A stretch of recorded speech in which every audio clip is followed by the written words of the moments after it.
તો કેમ છો મારા વહાલા વિદ્યાર્થી મિત્રો? મારું નામ છે જયેશ રાઠવા અને તમે જોઈ રહ્યા છો નજીક સ્ટડી. આપણે શીખી રહ્યા છીએ મિત્રો બ્લુ પ્રિન્ટ, અને બ્લુ પ્રિન્ટના આધારે આપણે તમામ ચેપ્ટર્સના દાખલાઓને સોલ્વ કરી રહ્યા છે. જેમાં જે પણ ક્વેશ્ચન એક્ઝામમાં પૂછાવાના છે એવા તમામ ક્વેશ્ચનને આપણે સોલ્વ કરી રહ્યા છે. એવા તમામ મિત્રો આઈએમપી પ્રશ્નો આપણે સોલ્વ આપણા વિડીયોઝમાં કરાવી રહ્યા છે. ઘણા બધા વિદ્યાર્થીઓ વિડીયોઝ જોઈ રહ્યા છે, શીખી રહ્યા છે, સમજી રહ્યા છે અને સારી એવી કોમેન્ટ પણ કરી રહ્યા છે. આપણે મિત્રો હમણાં પહોંચી ચૂક્યા છે ચેપ્ટર નંબર 12 પર. આ અગાઉના વિડીયોમાં આપણે ચેપ્ટર નંબર 11 પૂરું કરાવ્યું. ચેપ્ટર નંબર 11 વર્તુળ સંબંધિત ક્ષેત્રફળ હતું અને એમાંથી મિત્રો માત્ર ને માત્ર તમને એક જ માર્ક્સના પ્રશ્ન પૂછાવાના છે. એક જ માર્ક્સના પ્રશ્ન પૂછાવાના છે.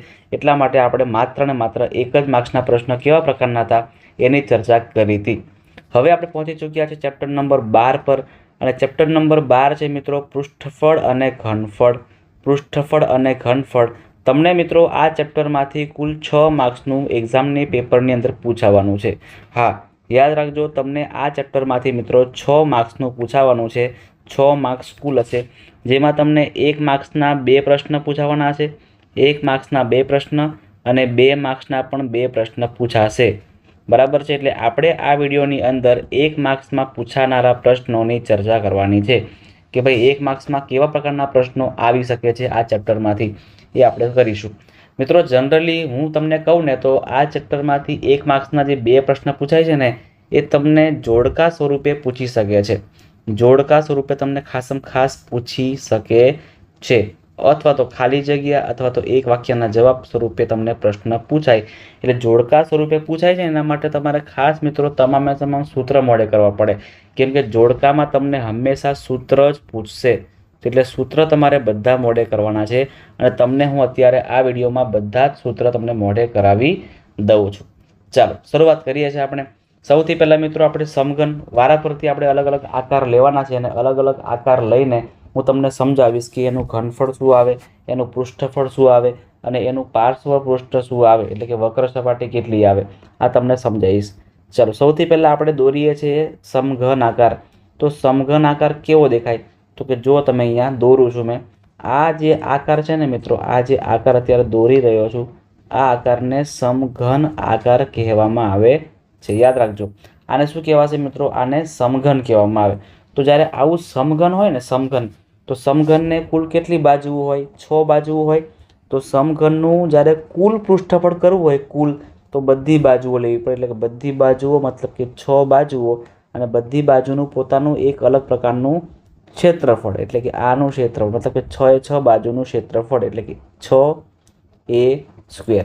ક્લિયર થઈ ગયું? સમઘનની બધી બાજુનું ક્ષેત્રફળ મતલબ કે સમઘનનું કુલ પૃષ્ઠફળ પૂછાય, શું લખવાનું? 6a². પણ તમને એવું પૂછે કે સમઘનનું પાર્શ્વ પૃષ્ઠ એટલે આપણે ઉપરનું મથાળું અને આ તળિયું લેવાનું નહીં, એની સિવાયની બધી વસ્તુ લેવાની. એટલે કે કુલ કેટલા બનશે? આપણે 4 બનશે. 6 માંથી 2 તો કેન્સલ થઈ ગયા ઉપર નીચેના, એટલે ખાલી 4 બચશે. એટલે ક્ષેત્રફળ કેટલા? તો કે 4 જ બચે છે. એટલે પાર્શ્વ પૃષ્ઠનું ક્ષેત્રફળ પૂછાય તો 4a² આવે. હવે વાત કરીએ ઘનફળની. તો ઘનફળમાં તો સિમ્પલ છે ભાઈ, લંબાઈ ગુણ્યા પહોળાઈ ગુણ્યા ઊંચાઈ. બધી લંબાઈ સરખી જ છે એટલે a ગુણ્યા a એટલે એનો ઘન થશે. ક્લિયર છે? તો સમઘનમાં આપણે આ 3 સૂત્રને ખાસ મોડે કરવા પડશે. હવે જોઈએ છે આપણે લંબઘન આકાર, અને લંબઘન આકારમાં કયા પ્રકારના સૂત્ર બનશે એની પણ ચર્ચા કરીએ. તમને મિત્રો સૂત્ર અત્યારે મોડે કરાવી જ દઈશ, તમારે થોડુંક ધ્યાન આપવાનું છે. બાકી તમને બધાને મિત્રો સૂત્ર હું મોડે અહીંયા કરાવી દેવાનો છું. તમારે કોઈએ જરાય ચિંતા કરવાની જરૂર નથી. ચલો, આ જે આકાર છે આને આપણે કહીશું લંબઘન આકાર. તો સૌથી પહેલાં લંબઘનમાં આપણે શું કરવું પડે? જો લંબઘનનું ઘનફળ આપણે પહેલાં મેળવી લઈએ. તો કે લંબઘનમાં લંબાઈ આવે, પહોળાઈ આવે અને ઊંચાઈ આવે. તો લંબાઈ ગુણ્યા પહોળાઈ ગુણ્યા ઊંચાઈ LBH. લંબઘનનું ઘનફળ તો શું આવશે? LBH. હવે લંબઘનનું પૃષ્ઠફળ આપણે કરવાનું છે. તો લંબઘનનું પૃષ્ઠફળ આપણે સૂત્રમાં શું લખવું પડે? તો ખાસ યાદ રાખજો મિત્રો, 2 ગુણ્યા LB plus BH plus HL. આ સૂત્ર છે લંબઘનનું પૃષ્ઠફળ. નથી આવડતું તો ખાસ ગોખી નાખજો, પણ તમારે મોઢે તો કરવું જ પડશે. અને લંબઘનનું પાર્શ્વપૃષ્ઠ એટલે કે ઉપરનું મથાળું એટલે આ ભાગ અને આ ભાગ લેવાનો નથી. તો એટલો જો આપણે આમાંથી માઇનસ કરીએ તો આવું કંઈક વધશે 2 ગુણ્યા ઊંચાઈ અને કૌંસમાં લંબાઈ વત્તા પહોળાઈ. આટલું સિમ્પલ સૂત્ર છે. 2 ગુણ્યા ઊંચાઈ લંબાઈ વત્તા પહોળાઈ જે છે એ કૌંસમાં ગુણાકારમાં થશે. એટલે આ 3 સૂત્ર જે છે એ તમારા લંબઘન માટેના છે. ક્લિયર છે? ચાલો આગળ બીજો આકાર જોઈએ. હવે નળાકાર આપણે જોવાનો છે. તો સૌથી પહેલાં આપણે નળાકાર દોરીએ. અહીંયા હું તમને નળાકારને દોરીને સમજાવું છું. ચલો અહીંથી કોપી કરીને નીચે જવા દઈએ.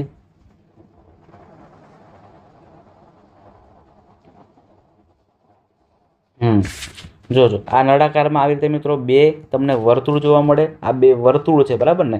અને વર્તુળની ઉપર અહીંયા આપણે ઊંચાઈ પણ જોવા મળે. વર્તુળ સાથે ઊંચાઈ પણ જોવા મળે. તો આને નળાકાર કહેવામાં આવે. તો આ જ વસ્તુ આપણે કરવાનું છે કે ભાઈ નળાકારની વક્ર સપાટી કરવી હોય, નળાકારની માત્ર ને માત્ર વક્ર સપાટી, ઉપરનું આ ભાગ અને આ ભાગ લેવાનો નથી. તો સૂત્ર શું આવે? તો સૂત્ર આવશે 2πr(h). યાદ રાખજો 2πr(h). પણ જો મારે વર્તુળમાં આ 2 ભાગ લેવા હોય એટલે આખું જ લેવું હોય મારે, બરાબર ને? આખું જ મારે લેવું હોય તો 2πr (r+h) આ આવશે કુલ પૃષ્ઠફળ.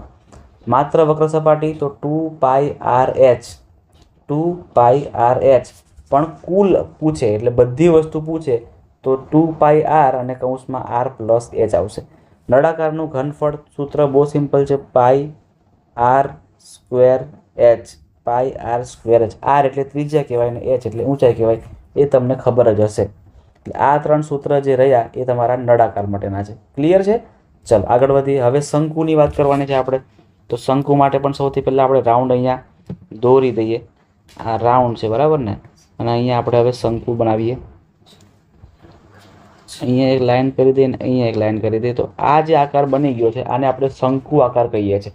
અહીં પણ સેમ વસ્તુ છે કે શંકુમાં માત્ર ને માત્ર આપણે ખાલી આ સપાટી લેવી હોય. આ સપાટી અત્યારે સમજો કે નથી, પોલું છે, અને આ સપાટીમાં કંઈ નથી, પોલું છે, ટોપી જેવું છે, પહેરી શકાય એવું છે, તો શંકુની વક્ર સપાટી કહેવામાં આવે. અને શંકુની વક્ર સપાટીનું ક્ષેત્રફળ પૂછે તો એકદમ સિમ્પલ છે, πr(l). જોજો ખાસ અહીંયા h નથી, l છે. l મતલબ કે ત્રાસી ઊંચાઈ. આ ત્રાસી ઊંચાઈ કહેવાય. અને h એટલે અહીંયા, h અહીંયા આવે, એકચ્યુઅલમાં h અહીંયા આવે અને આ r આવે, બરાબર છે? શંકુનું કુલ પૃષ્ઠફળ તો πr+l. પેલા જેવું જ છે, નળાકાર જેવું જ છે, બરાબર છે? πr+l.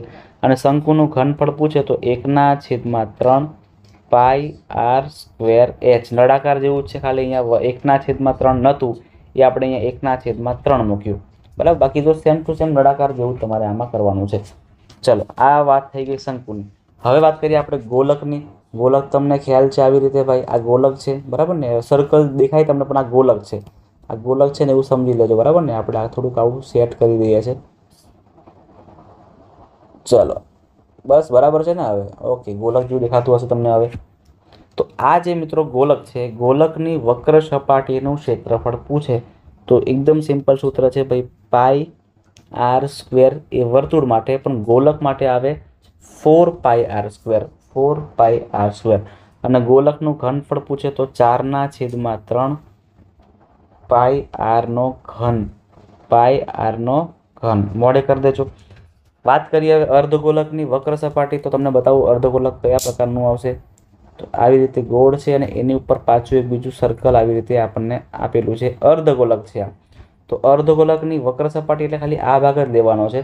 તો સિમ્પલ છે કે પેલું 4 હતું ને, તો 4ના અડધા કરી દેવાના એટલે 2πr². આખું ગોલક હોય તો 4πr², પણ ગોલકને આપણે અડધેથી કાપી દઈએ છીએ તો 4πr નહીં પણ 4ના અડધા 2 થઈ જાય. ચલો કુલ સપાટી એટલે હવે આપણે ઉપર તો લેવાની પણ આ સપાટીને પણ લેવાની છે. તો આ વર્તુળ છે તો એક 2πr² અને બીજું આ πr² એટલે 2 ને 1 3, તો 3πr². આ આવશે કુલ સપાટીનું. અને ગોલકનું ઘનફળ પૂછે તો અહીંયા આને જેવું સેમ જ 4/3 પણ અડધા કરી દઈએ છીએ એટલે 4ના અડધા 2 થાય. 2/3 પાઈ આર ઘન. 2/3 પાઈ આર ઘન આ આપણો જવાબ થશે. આ ગોલકનું અર્ધગોલકનું ઘનફળ આપણને મળશે. તો મિત્રો આટલા સૂત્રને ખાસ મોઢે કરી જ નાખજો. તમને જોડકા સ્વરૂપે તમને જે પ્રશ્ન પૂછાય છે ને એમાં તમને સીધા સૂત્ર જ પૂછાય છે, બરાબર ને? બીજી કોઈ માથાકૂટ કરવાની નથી હોતી, સૂત્ર જ પૂછાય છે. આપણે કોઈ ગણતરી પણ ના કરવાની, ડાયરેક્ટ આપણે જે સૂત્ર મોઢે કર્યા હોય અથવા ગોખ્યા હોય ને એ તમારે ડાયરેક્ટ મૂકી દેવાના અને 2 માર્ક્સ લઈ લેવાના થાય છે. ચલો, એની સિવાય પણ કેટલાક એવા છે તમને દાખલામાં કામ લાગી શકે, જેમ કે 1 લિટર બરાબર 1000 ઘન સેમી. આ પણ તમારે ગોખી નાખવું પડશે ખાસ, કારણ કે આ મોડે થાય નહીં, આ ગોખવું જ પડે આને. 1 લિટર બરાબર 1000 ઘન સેમી. 1000 લિટર બરાબર 1 ઘન મીટર. યાદ રાખજો, 1 મીટર ઘન હોય તો 10⁶ એટલે 1ની પાછળ 6 મીંડા સેમી ઘન, અને 1 સેમી ઘન બરાબર 1 મિલીલીટર. બરાબર છે, 1 મિલીલીટર. આટલા 4 પણ તમારે ખાસ મિત્રો ગોખી નાખવાના છે. ચલો, હવે આપણે એકચ્યુઅલમાં દાખલા પાછળ પડીએ છીએ.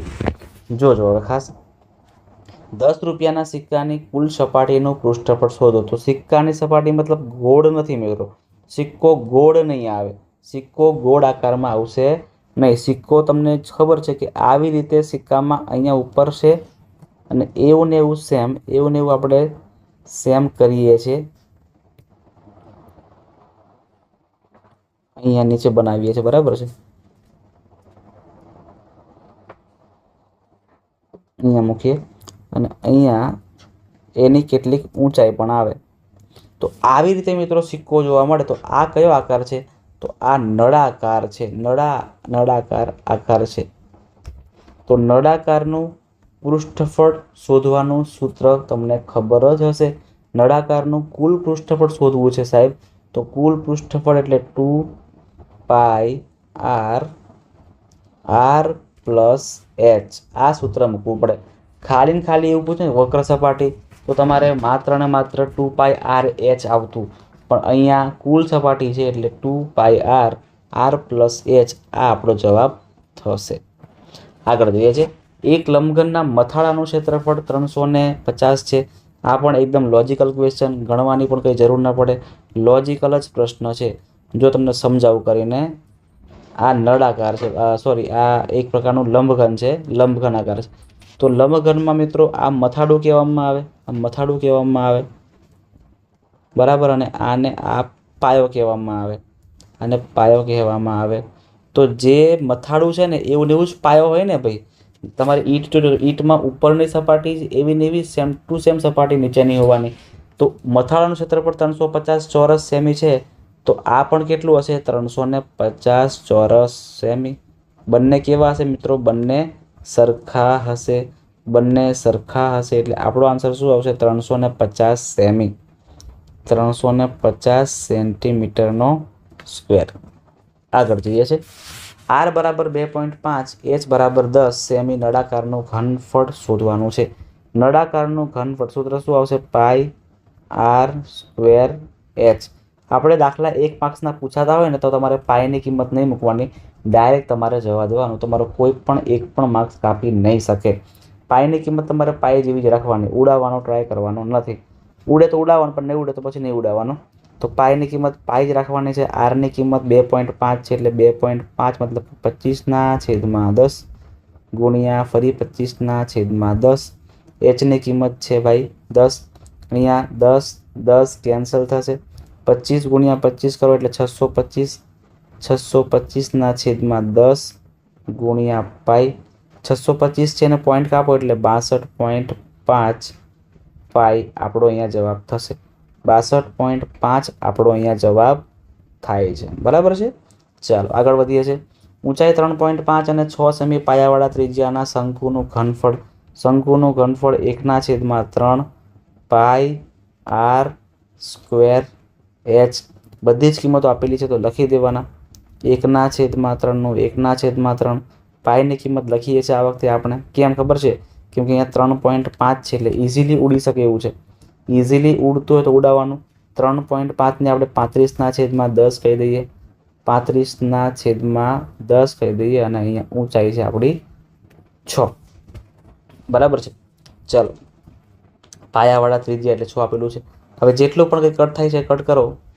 7 પંચા 35, 5 દુ 10, 2 તરી 6, આ 3 ને આ 3 કેન્સલ. અહીંયા હજી ભાગ પડે છે ને, પણ આપણે એક કામ કરીએ, 22 વધ્યા, ઉપર 35 વધ્યા અને છેદમાં 10 બચે છે. તો આના ભાગ કરો તો 7 પંચા 35, અહીંયા 5 દુ 10, 2 ગુણ્યા 11 22, તો 22 ગુણ્યા 11 ગુણ્યા 7 વધ્યા, 11 × 7 = 77, મતલબ કે 77 સેમી ઘન આપણો આન્સર આવશે. 77 સેમી ઘન આપણો આન્સર અહીંયા આવી રહ્યો છે. ચાલો આગળ વધીએ છીએ. 1.5 સેમી ત્રિજ્યાવાળા ગોળાનું ઘનફળ. ગોળાનું ઘનફળ સૂત્ર શું આવે? 4/3 પાઈ આર ઘન. પાઈની કિંમત આપણે પાઈ જ રાખશું, આમાં કંઈ ચેન્જ નહીં કરીએ. પાઈની કિંમત પાઈ જ રાખીએ છીએ. આર ઘન છે એટલે 15/10 ગુણ્યા 15/10 ગુણ્યા 15/10. ઉડાવો ચલો આને. 3 પંચા 15, 5 દુ 10, 2 દુ 4, 2 પંચા 10, 5 તરી 15. જે કંઈ પણ કટ થયું કટ કર્યું આપણે તો શું? 15 તરી 45 વધ્યા, છેદમાં 1 10 બચે છે અને પાઈ બચે છે. 45/10 પાઈ, જેને આપણે 4.5 પાઈ એવું પણ કહી શકીશું. 4.5 પાઈ એવું પણ આપણે એને કહી શકીશું. આગળ જઈએ છીએ. બે ગોલકની સપાટીનું ક્ષેત્રફળનો ગુણોત્તર 1:2 છે, તો તેમના ઘનફળનો ગુણોત્તર કેટલો મળે? સૌથી પહેલાં તો ગોલકની સપાટીનું ક્ષેત્રફળ 4πr², આ પહેલાંનું કરીએ એટલે 4πr², કેપિટલ આર કર્યો. આમાં 4π કેન્સલ થશે. આ તમને આપેલા છે 1:2, એટલે r² ના છેદમાં મોટો r² બરાબર 1:2. આ સ્ક્વેર કાઢો તો અહીંયા રૂટ થઈ જાય, મતલબ કે અહીંયા r, અહીંયા પણ r, અહીંયા કરીએ આપણે આરની કિંમત 1નું વર્ગમૂળ 1 જ થાય અને 2નું વર્ગમૂળ √2 થાય, √2 થશે. એટલે આપણને r મળી ગયા. હવે આપણે ઘનફળ શોધવાનું છે સાહેબ, ઘનફળ શોધવાનું છે. તો ઘનફળ મેળવવા માટે 4/3 પાઈ આર ઘન, એવી રીતે ફરીથી 4/3 4, અહીંયા મોટો r કરીએ ઘન, 4π આ બધું કેન્સલ થશે. આરની કિંમત કેટલી મળી? તો કે આરની કિંમત 1 છે એટલે 1નો ઘન મળી, અને અહીંયા આરની કિંમત √2 3 વાર છે એટલે √2 ગુણ્યા √2 ગુણ્યા √2. 1નો ઘન કરો તો 1 જ થાય.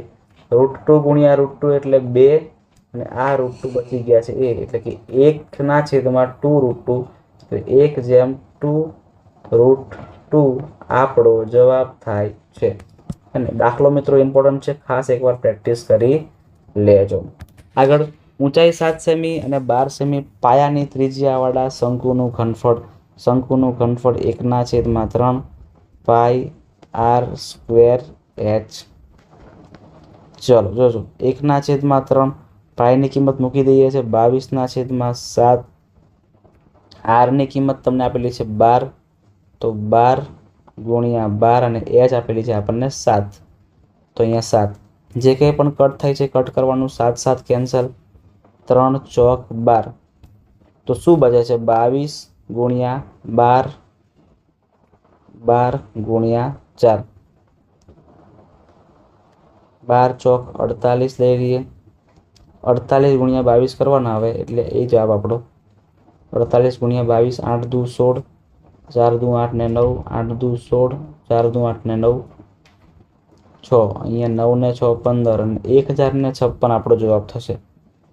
1056 આપણો અહીંયા જવાબ થાય છે. આગળ જઈએ છીએ. એક અર્ધગોળાના પાયાનો પરિઘ 3 પાઈ છે, તો તેનો ઘનફળ શોધવાનું છે. પરિઘ એટલે 2 પાઈ, આરની કિંમત આપણને આપેલી છે 3 પાઈ, પાઈ કેન્સલ થશે, તો r બરાબર 3/2 આ નીચે આવી જાય. એટલે અહીં આપણને આરની કિંમત મળી ગઈ છે. હવે ઘનફળ શોધવાનું છે. તો અર્ધગોળાનું ઘનફળ શું આવે? 2/3 પાઈ આર ઘન. 2/3 પાઈની કિંમત પાઈ જ રાખો. આર ઘનની કિંમત છે 3/2. ઘન છે એટલે 3 વાર લખવું પડે. 3/2 3/2. ચલો 2 કેન્સલ, 3 કેન્સલ. તો શું બચે છે? 3 તરી 9 અને છેદમાં 4. 9/4 પાઈ. 9/4 પાઈ આપણો જવાબ થાય છે. ચલો આગળ વધીએ. 5 સેમી ત્રિજ્યા અને 21 સેમી ઊંચાઈ ધરાવતા નળાકારનું ઘનફળ શોધો. ચલો સૂત્ર તમને બધા ખબર પડી ગઈ. પાઈ આર સ્ક્વેર એચ. તમારે મિત્રો આની અંદર બધી કિંમતો આપેલી જ છે. આ કિંમત તમારે મૂકીને દાખલો ગણવાનો છે અને આન્સર શું આવે છે એ તમારે મને હવે કોમેન્ટ કરવાનો છે. આપણે ઘણા બધા સમયથી તમને દાખલા કરાવી રહ્યા છે, તો હવે તમને આવડી પણ ગયું હશે. આવી બેઝિક ગણતરી તમને મિત્રો આવડી પણ ગઈ હશે. ચાલો, જો ગોળાની ત્રિજ્યા 3 ગણી કરીએ તો તેનો ઘનફળ કેટલા ગણો થાય? ત્રિજ્યા, ગોળાની ત્રિજ્યાને 3 ગણી કરવામાં આવે છે તો ઘનફળ શોધવા માટે સૂત્ર મૂકવું પડે. ઘનફળ 4/3 પાઈ આરનો ઘન. એવી રીતે બીજું લખીએ અહીંયા 4/3 પાઈ કેપિટલ આરનો ઘન આપણે અહીંયા કરીએ છીએ. આને આપણે 3 ગણી કરીએ ત્યારે તો આ તો કટ થઈ જવાનું છે. એટલે આર ઘન બરાબર આની કિંમત છે કેટલી? તો કે 3 ગણી કરે છે એટલે 3 નો ઘન. આરનો ઘન એટલે આરનો ઘન થશે. 3નો ઘન 27. આરનો ઘન આર ઘન. આર ઘન કેન્સલ એટલે કે 1 બરાબર 27 એટલે 1/27. તો કે 27 ગણું મળે. કેટલા ગણું મળે? 27 ગણું મળે. આવા દાખલા મિત્રો તમારી એક્ઝામમાં ખાસ ઇમ્પોર્ટન્ટ છે. આવું જ એક્ઝામમાં તમને પૂછી નાખે અને તમે પછી કન્ફ્યુઝ પણ થઈ જાઓ. નેક્સ્ટ દાખલો. 2 ગોળાની ત્રિજ્યાનો ગુણોત્તર 5/7 છે તો ઘનફળનો ગુણોત્તર કેટલો થાય? બરાબર, આવું આપણે અગાઉ કરી જ ચૂક્યા છે. તમારે જાતે પણ તમે કરી શકો છો. બરાબર ને. તમારે સૌથી પહેલાં 5 અને 7 લેવાના છે. ત્રિજ્યાનો ગુણોત્તર આપણને આપેલું છે. ત્રિજ્યા એટલે કે આર. અહીંયા મોટો આર કરી દઈએ. આ 5 છે અને આ 7 છે. ઘનફળનો ગુણોત્તરમાં 4/3 પાઈ આર ઘન. ફરીથી 4/3 પાઈ આર ઘન. કેન્સલ. અહીંયા 5નો ઘન કરો તો 125 થાય અને 7નો ઘન કરો તો કેટલા આવશે? 7નો ઘન કરશો તો 343 નહીં, 12 કેટલા આવશે ભાઈ? 49 7 ફરી કરો. 9 7 63, 7 ચોક 28, 28 ને 6 કરો તો 34. 343 આપણો અહીંયા જવાબ થાય છે. આ ગુણોત્તર આપણને મળી ગયો. આગળ, નળાકારની ત્રિજ્યા અડધી કરતાં તેનું ઘનફળ ખાલી જગ્યા ભાગનું થાય છે. નળાકારની ત્રિજ્યા સૌથી પહેલાં ઘનફળ મેળવવું છે એટલે સૂત્ર મૂકવું પડે ઘનફળનું. પાઈ આર સ્ક્વેર એચ. અહીં પણ સેમ પાઈ, પણ એને મોટો આર કરવો પડે. Square H. Pi H cancel, pi H cancel. અહીંયા આર સ્ક્વેર બરાબર આની કિંમત કેટલી છે? r/2 અડધી કરવી છે એટલે અને ઉપર સ્ક્વેર કરવો પડે. તો આર સ્ક્વેર બરાબર અહીંયા પણ આર સ્ક્વેર, 2નો સ્ક્વેર 4. R square cancel. 4 વધારાના આવે છે એટલે કે ચોથા ભાગની થાય. 1/4 કહેવાય ને એટલે ચોથા ભાગની. 4 ગણી ન કહેવાય, ચોથા ભાગની કહેવામાં આવે. બરાબર છે. ચાલો સાહેબ, તો અહીં આપણો વિડીયો પૂરો થાય છે મિત્રો. આટલા જ દાખલા પૂછાઈ શકે છે, બીજું વધારાનું કંઈ પૂછાઈ શકે એવું છે નહીં. 1 માર્ક્સમાં આટલું તમારે તૈયાર કરવાનું છે. અને ખાસ તો મિત્રો સૂત્રને મોઢે કરજો. સૂત્રમાંથી દાખલા પૂછાવાની સંભાવના ઘણી બધી છે. તો તમને મિત્રો વિડીયો ગમ્યો હશે તો વિડીયોને એક લાઇક કરી દેજો. તમારા મિત્રો સુધી આ વિડીયોને શેર કરજો. અને જો તમે ચેનલ પર નવા આવ્યા હોય તો ચેનલને ખાસ મિત્રો સબસ્ક્રાઈબ પણ કરી જ દેજો.